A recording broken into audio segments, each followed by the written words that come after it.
Just moments ago, we witnessed the official arrival of ASEAN leaders here at the Kuala Lumpur Convention Centre. With all the leaders are now here, the summit will soon proceed with the main meeting sessions where key regional issues will be addressed. And this year's summit comes at a pivotal juncture.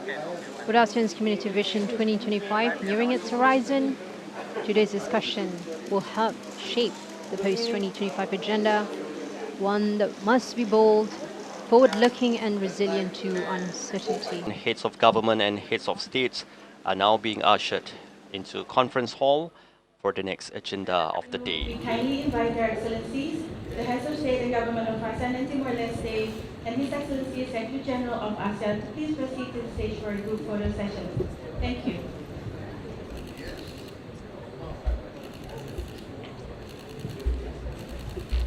First, the formal pose. Allow me to count in 3, 2, 1.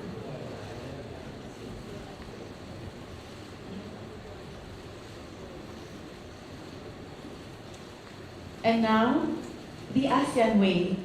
Right hand over the left. In 3. In 3, 2, 1.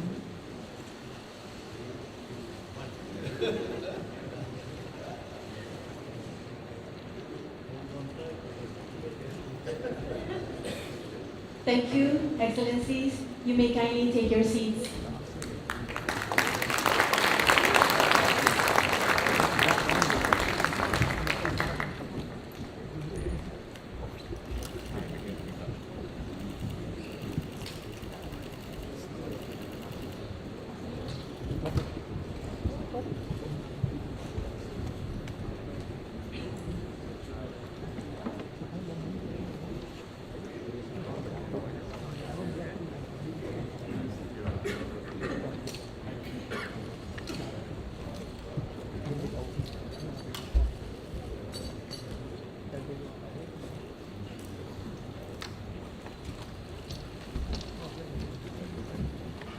Your Majesty, ASEAN Heads of State and Government, Ministers, Excellencies, ladies and gentlemen, Assalamualaikum warahmatullahi wabarakatuh. Very good morning.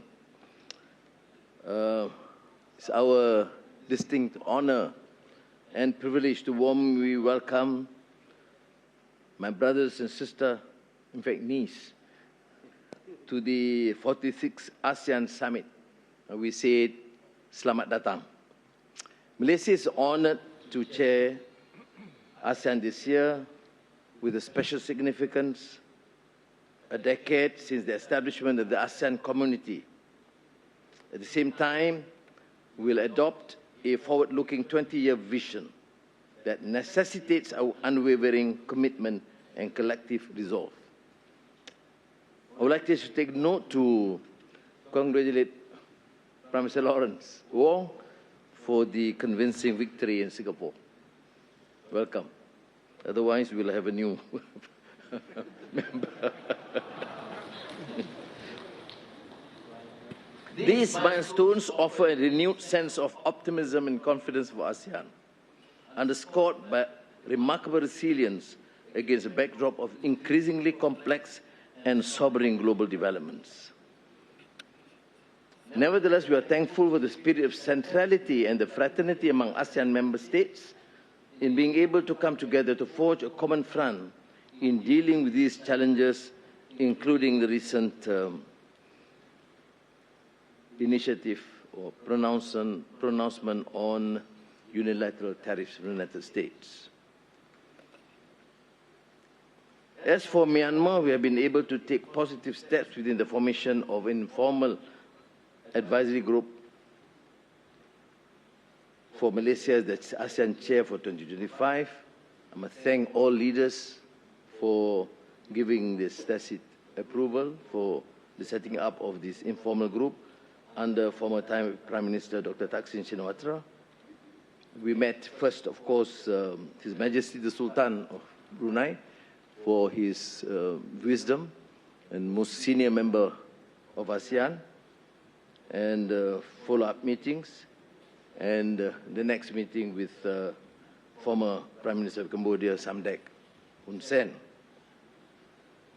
Quiet engagement matters, and this small and the breach may be fragile, but as they say, in matters of peace, even a fragile breach is better than a widening gulf. I strongly believe in the fortitude and staying power of ASEAN to withstand the headwinds and weather the storms of the challenges and uncertainties facing us. In this regard, I must again thank you, the leaders, for your trust, friendship, and excellent relations at the personal level, at the bilateral level, and the ASEAN level, to be able to, for us together, to convene the first ever ASEAN GCC China Summit, which demonstrates our reservoir of goodwill, empowering us to deepen and expand our partnership and to act with strategic clarity. Above all, we must preserve the multilateral system and ensure that the ASEAN GCC China geoeconomic model continues to play a meaningful role in forging a more inclusive and sustainable future for our region and our people. And as the mandate consensus achieved by the foreign ministers in Langkawi earlier this year, I have taken the liberty also to write to President Donald J. Trump to seek his understanding to organize a US-ASEAN meeting, which means we observe seriously the spirit of centrality.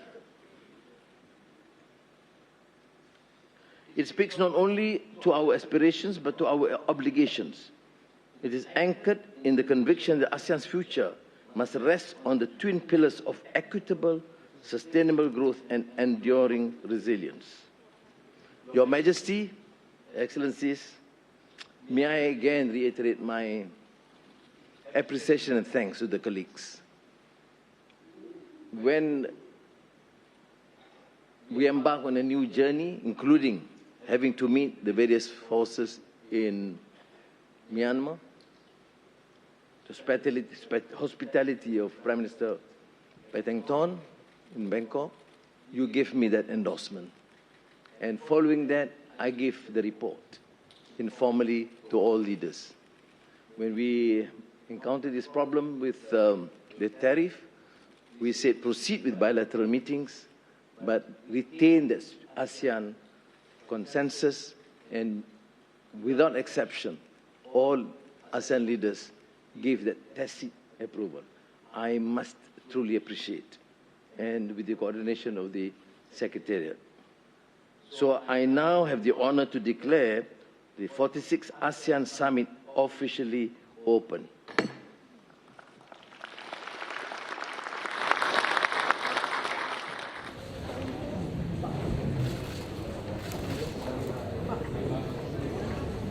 Pak KPN, Pak Presiden.